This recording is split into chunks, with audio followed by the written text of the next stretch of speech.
Ustaz, ada pertanyaan nih, Ustaz. Ahlan, tfaddal. Kenapa di sekeliling Masjid Nabawi itu banyak banget masjidnya? Kenapa nggak satu aja Masjid Nabawi? Alhamdulillah, ini pertanyaan yang mungkin dilihat dari teman-teman yang merasa unik, Ya. karena ada masjid yang menjadi pusat ibadah, tapi kok di samping-sampingnya juga ada masjid.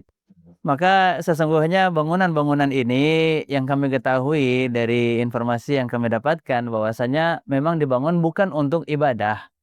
Artinya hanya mengenang nilai-nilai sejarah yang di situ terdapat pelajaran yang baik berkaitan tentang masalah agama Islam.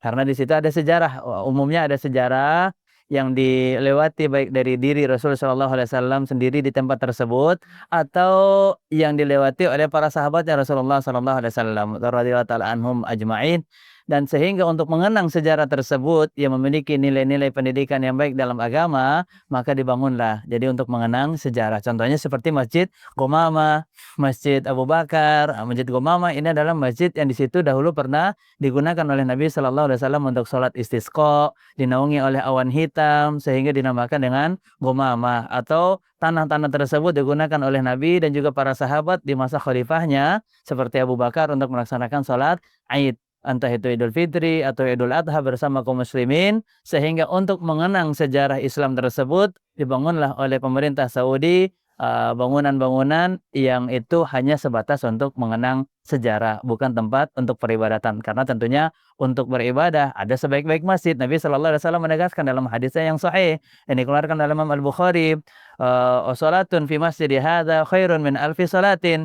Salat di masjidku ini lebih baik daripada fima siwah, daripada sholat di masjid-masjid yang lain sebanyak 1000 pahala, 1000 kebaikan, ya, kecuali daripada Masjidil Haram, illal Masjidil Haram, kata Nabi sallallahu alaihi wasallam. Tentu dari hadis ini menunjukkan bahwasanya sebaik-baik masjid yang ada di kota Madinah adalah Masjid Nabawi. Maka tempat terbaik untuk beribadah di Madinah adalah Masjid Nabawi tentunya. Barakallahu fiikum. Jadi berarti masjid-masjid yang sekeliling Masjid Nabawi itu Iya. buat sholat berjamaah gimana, Ustaz? Boleh nggak sih itu? Kalau untuk sholat berjamaah, tentunya kalau dekat dengan masjid, kita pilih tentu masjid yang lebih utama, yang pahalanya lebih baik 1000 pahala dibandingkan di masjid-masjid yang lainnya. Artinya masjid-masjid yang ada di yang lainnya itu pahalanya sama seperti kita sholat di Indonesia. Kalau berjamaah ya 27 kali lipat pahalanya, tapi kalau di Masjid Nabawi ya 1000 kali lipat. Maka muslim yang haus akan pahala tentu dia akan pintar dan cerdas di dalam memilih mana yang memungkinkan dia bisa mendapatkan pahala yang banyak. Dan kalau masjid-masjid yang dekat di Masjid Nabawi ini yang Anda tahu tidak dilaksanakan salat berjamaah kecuali masjid-masjid yang ada di dalam gang-gang.